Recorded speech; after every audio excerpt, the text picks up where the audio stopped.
kwento ng tunay na survivor na hindi nagpadaig sa mga pagsubok ng buhay ang matutunghayan natin sa hapong ito.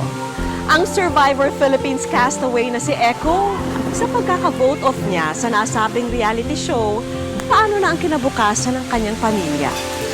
Hanggang dito na lang ako. Pero, it doesn't mean it's the end of the world.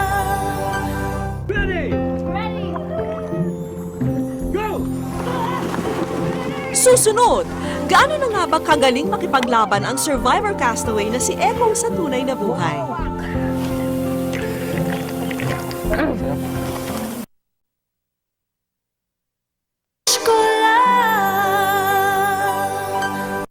Dear Wish Ko Lang, halos lahat na ata ng racket pinasok ko na para makatulong sa aking pamilya. Sa katunayan, nito lamang huli, mapalad po akong nakasali sa Survivor Philippines Palau. Ngunit nabitin po ang swerte nang ako'y ma-vote out at tila kasabay nga rin po nitong naglaho ang pangarap kong mabigyan ng maayos na buhay ang aking pamilya. Ako po si Echo Caceres at matagal ko na po itong gustong gawin. Ang sumulat sa wish ko lang para matulungan ang aking mga magulang. Ang lahat daw ay may dahilan at hindi tayo bibigyan ng pagsubok na di natin makakaya. Ito ang parati kong isinasaisip kahit gaano pa kahirap ang mga pagsubok na dumarating. Pinansagan siya bilang the Spicy Bicolana sa Survivor Philippines Palau. Pero higit pa sa kanyang kaseksihan, ipinakita rin niyang hindi siya umaatras sa kahit anong laban. Siya si Echo. Nasa call center ako that time. Nagkukwentuhan sila na meron daw audition for Survivor. So parang nalinig ko yun at may back. Sabi ko, Survivor ako. And then, sabi nila, ba't hindi ka masumali? Ba't hindi ka mag-audition? Pangilan ka kaya sa mga sexy tsaka mga ganyang babae na kuha namin? I would say number 1 because I Number know one ka? myself. Wow. Kaya sabi ko nga, pipili ng 18 or 16 castaways. My friends are asking me pang ilang ka. Sabi ko, ayoko maging number 18. Alisin mo yung 8, number 1 ako. Maging sa totoong buhay, survivor daw si Echo.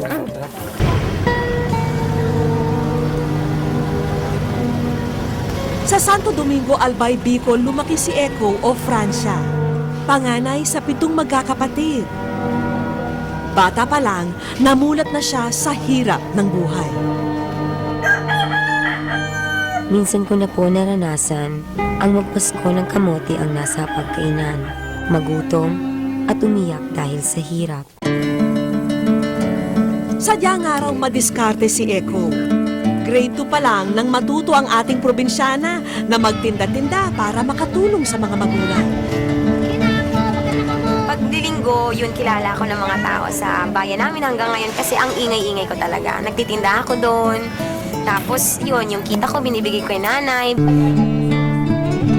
Noong panahon namang kinailangang magtrabaho ng ina, si Echo na mismo ang nag-alaga sa nakababatang kapatid. Pumapasok ako sa school, grade 3 ako, kasama ko yung kapatid ko. Nakaupo lang siya doon. My name is ganyan-ganyan. Nandun lang siya hanggang umuwi ako kasama ko yung kapatid ko. Naaalala ko pa yung mga moment na ganun. Sa paniniwalang edukasyon ang hahango sa kanila sa kahirapan, tinutukan ni Echo ang kanyang pag-aaral. Nagtapos siyang valedictorian noong high school at naging scholar pa sa kolehiyo. Nung college ako, parang dumating sa point na walang-wala akong pera. Ang sandalan ko mga barkada, saan ba yung fiesta? Saan ba yung fiesta? Kahit boxing, pinapasok ko yan. Mga pageant, pinapasok ko yan para magkapera. Video okay contest, pinapasok ko yan para magkapera. Lahat na lang siguro. Sa kakahanap ng raket, munti ka na minsang mapahamak si Echo. Ito ay nang may nag-alok sa kanya na maging modelo sa Maynila. Ngunit pagpunta niya sa syudad, paghuhubarin pala siya para sa isang proyekto. Mabuti na lang nakatakas si Echo. Nabiguman, muling sinubukan ni Echo ang kanyang kapalaran. Nagtrabaho siya bilang sales lady sa Singapore. Naniniwala talaga ako na kung hindi ka magti-take ng risk, walang mangyayari sa buhay mo. Especially kung may gusto kang abutin. Marami ng araw pinagdaanan si Eko, pero ang pinakamalaking dagok daw sa kanyang buhay ay nang sinalanta ng bagyong Milenyo ang kanilang probinsya noong 2006. Hindi ko alam kung ano nangyari sa pamilya ko. 3 months na walang komunikasyon. And then one day, nakareceive na lang ako ng text galing sa lolo ko na okay naman pala yung pamilya ko. Ligtas silang lahat, but everything we're back to zero talaga. Natira lang sa bahay namin is sahig. Kaya ang pagsali sa Survivor ang naisip niyang pinaka-ticket para umasenso. Ngunit na-vote out din si Eko. Eko, sanda ng tribo. Ito yung pinapangarap ko na parang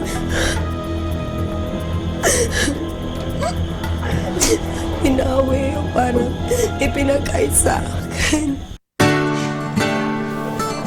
Sa ngayon, sa isang kwarto malapit sa GMA nangungupahan si Eko. Since nandito na ako, gusto ko po siyang alagaan. Gusto ko siyang i-maintain.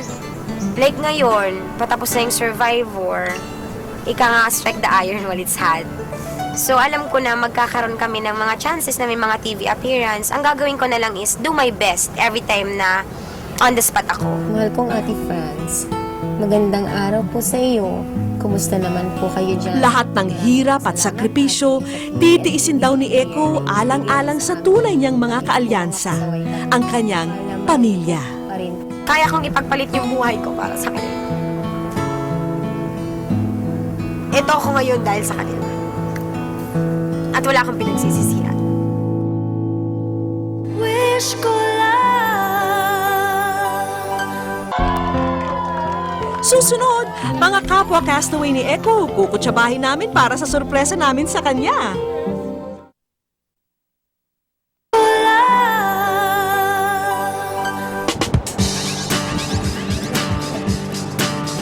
Nataon na may taping si Eko ng araw na pinuntahan namin siya.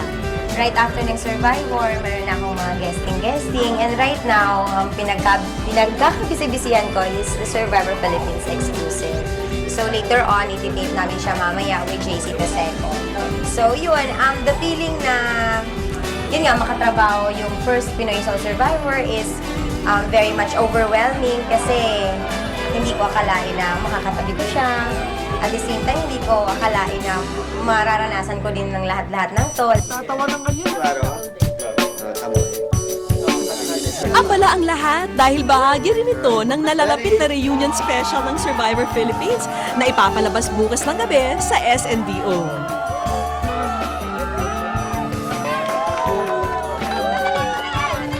Ang hindi alam ni Eko, kinutsaba namin ang staff ng show para sorpresahin siya. Ang mga kapwa castaway ni Eko, pinasulat namin, hindi nang gusto nilang i-vote off, kundi ng kanilang mensahe para kay Eko. Echo, huwag ka mag-stop na maniwala sa sarili mo. I know that your life is already full of adventures, pero it's what makes life colorful. Kaya sobrang saya ko. Kaya sana, para sa'yo at sa pamilya mo, pagyamanin nyo. Down to earth and a wonderful, wonderful person. We love you. Pagbalik ni Eko, binili ni Justine sa kanya na kailangan niyang isulat ang isang bagay na hindi niya malimutan sa isla. Kahit ano, one word is enough. Pinalala ko. Diyos ko naman. Kailangan naman makalimutan ko to. Grabs, kasi muntik niya na akong patayin. Kasi kami din, ano din kami ngayon. Basahin mo na may mga nalagay. Ano ba yung gulo-gulo lang pagkakatiklop? Siya rin. Stable and long-term career. Akala ko ba naalala sa island? Kaya nga ewan ko may career ba? Ewan ko sa inyo, ewan ko rin sa island. Success? Kayo dito sa island? Ewan ko inyo. Sabi sa island, tapos sa trap. Adventure, pwede. Pwede. Wala ko! Ba't ako? Ay, may hello! Pero sa island niya, ikaw yan. Bakit? Ay, doble lang. Ay, di nagsulat ito. Kiss ko. Hanggang sa... Ano ba yan?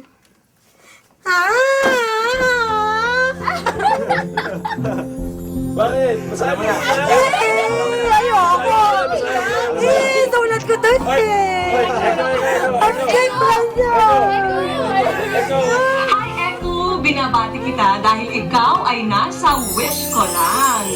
May inihanda kaming mga sorpresa para sa iyong pamilya. Pero bago yan, dapat malampasan mo muna ang aming mga challenge.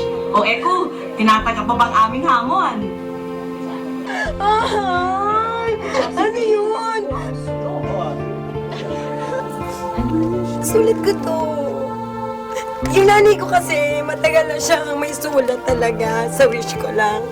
Kasi, yun nga, parang last resort na parang yun lang yung makakatulong sa amin para hindi na nga po mahirapan. Eh kaso sabi niya, parang malabo namang mabunot kasi ang daming nagsusulat. Hindi niya daw mahulog kasi wala pa daw siyang pamasahe, malayo daw yung post office, ganun. Pero si Justin sabi niya, sis, bigay mo sa akin. Ikaw na lang yung magsulat, ibigay mo sa akin. At ibibigay ko sa kanila. Kasi salamat talaga. So wish niyo to sa akin, hindi to yung nasa island. Sige na, iipunin ko na. Okay na lang to Sabi ko, di ko man nakuha yung 3 milyon. Sobrang panalo na ako kasi may kaibigan ako. Mga bagong kaibigan na alam ko pag kailangan ko nandiyan. Justin, pakikuha ang sulo at pakibigay kay Echo. Good luck ha, Echo? Sulo. Yan ang magdadala sa'yo sa madilim na kabundukan. Uwi ako sa amin. Uwi ako sa amin. Kailan?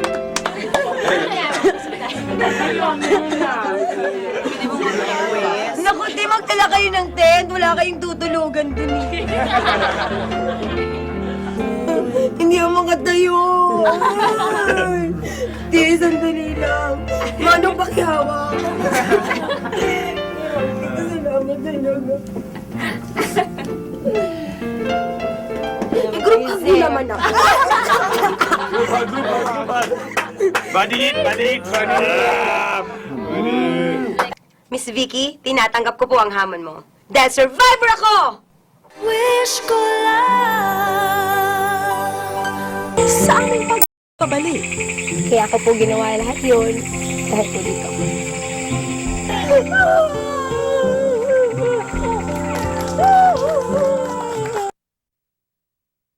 Wish ko lang. Kinabukasan, mula Maynila, lumipad na si Echo patungong Bicol.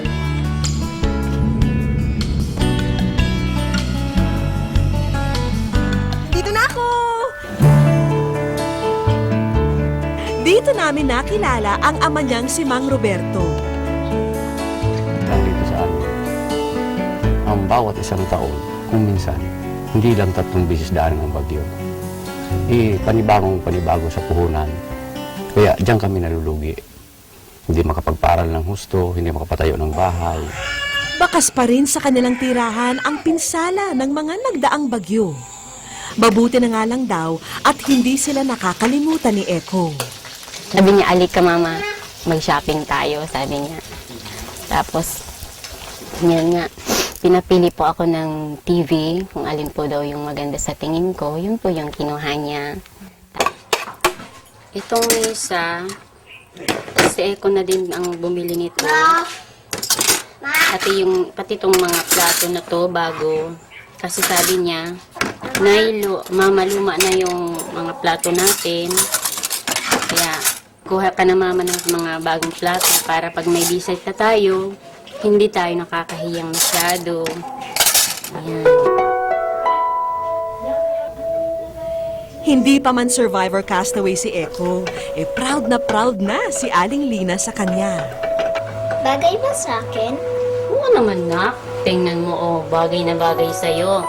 Tsaka dapat, naka-smile. Yan ang nananalo talaga. Habang wala si Echo, ang kapatid niyang si Mary Ann ang tumatayong ate sa kanilang pamilya. Si Richard naman, nakatakda ng magtapos ng high school, pero wala pang kasiguruhan kung makakapagkalehiyo. Hindi sana siya makakapag fourth year kasi sabi niya sa akin, ate ako na lang titigil, basta wag kang tumigil. Ang sakit-sakit doon. Sobrang sakit.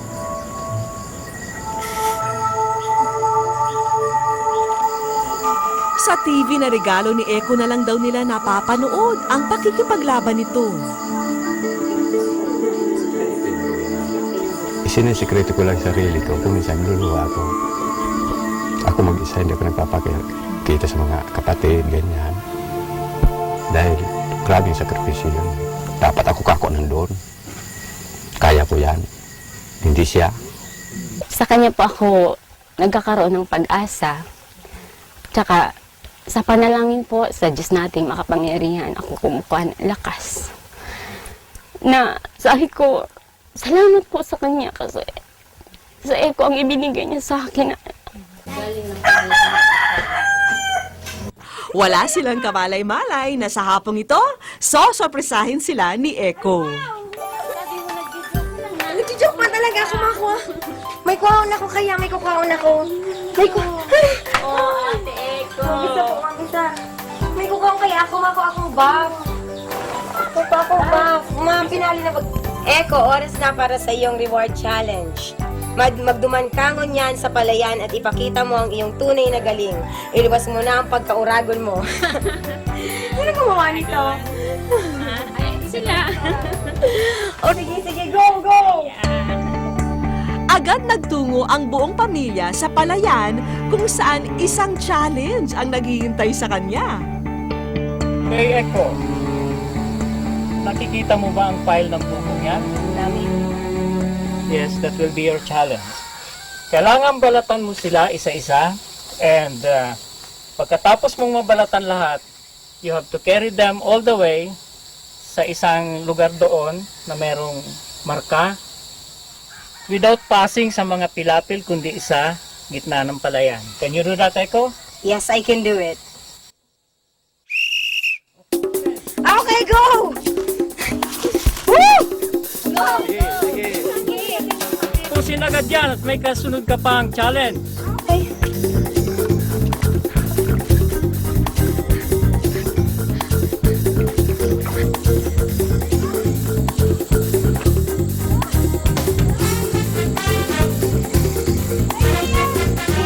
Bilisan mo, te. Ate Eko, go! Ay, kung katabi niyo, tapos na ang tulog.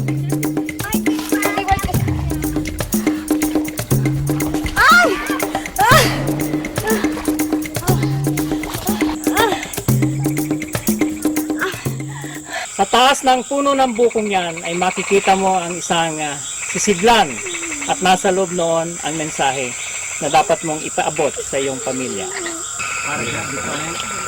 Anak buhay ko yung dati.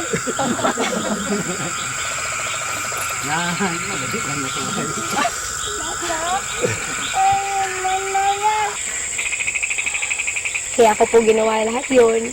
Dahil po dito. Wish ko lang.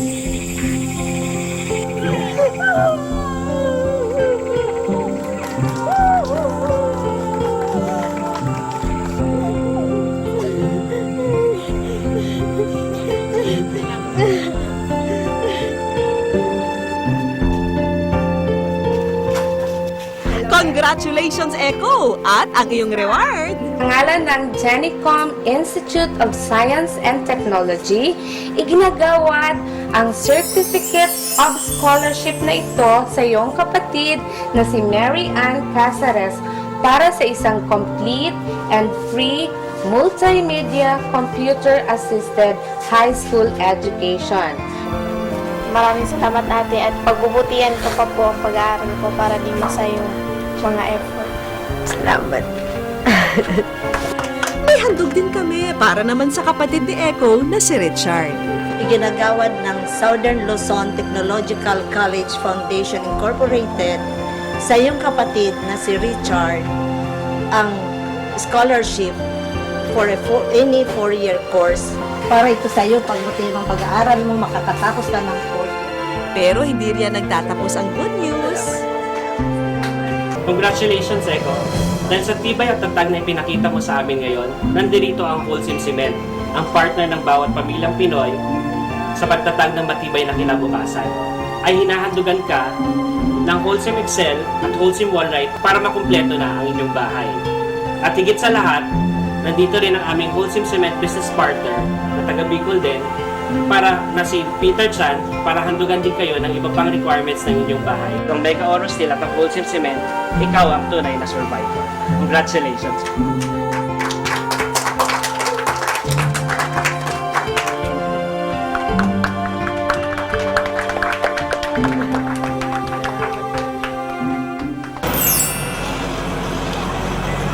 Kinaumagahan, dumating na ang sangkaterbang materyales para sa pagpapagawa ng bahay ni na Eko. Wow! Sobrang hindi ko mapaliwanag yung kasayahan ko kasi nasagot agad yung hiling ko na hindi sa lahat na ibibigay. Wala nang aalhanin pa ang pamilya ni Eko sa pagbuo muli ng bahay dahil kompletong-kompleto na ang mga materyales.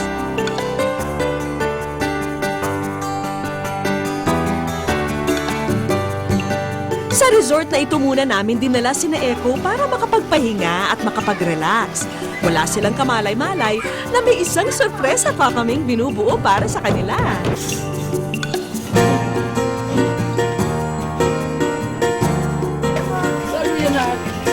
Kaya pag-uwi ni na Eko, eto na ang tumambad sa harap nila.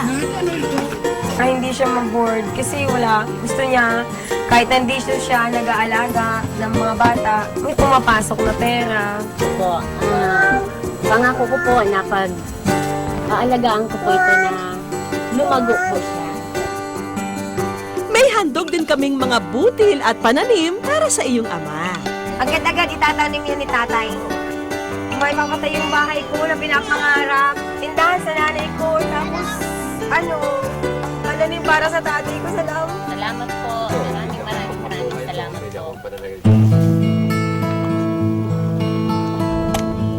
Sa dami ng mga pagsubok na kanyang hinarap at nilampasan, pinatunayan ni Eko na totoo siyang survivor sa laro ng tunay na buhay.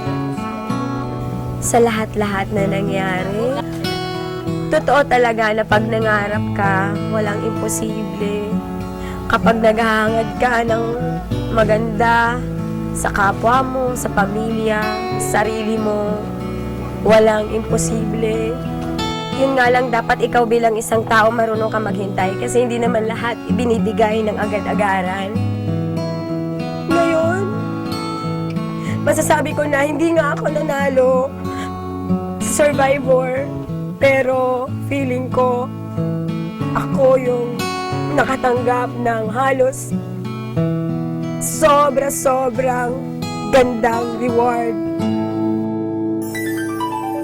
Naway nakapag-iwan po kami ng inspirasyon at pag-asa sa inyo. Kung kayo po'y may hiling para sa sarili o sa inyong kapwa, lumiham lang at ipadala sa Wish Ko Lang, care of GMA Network Center Incorporated, EDSA Corner Timog Avenue, Diliman, Quezon City. At hanggang sa susunod na Sabado po, ako po si Vicky Morales. Ito po ang Wish Ko Lang.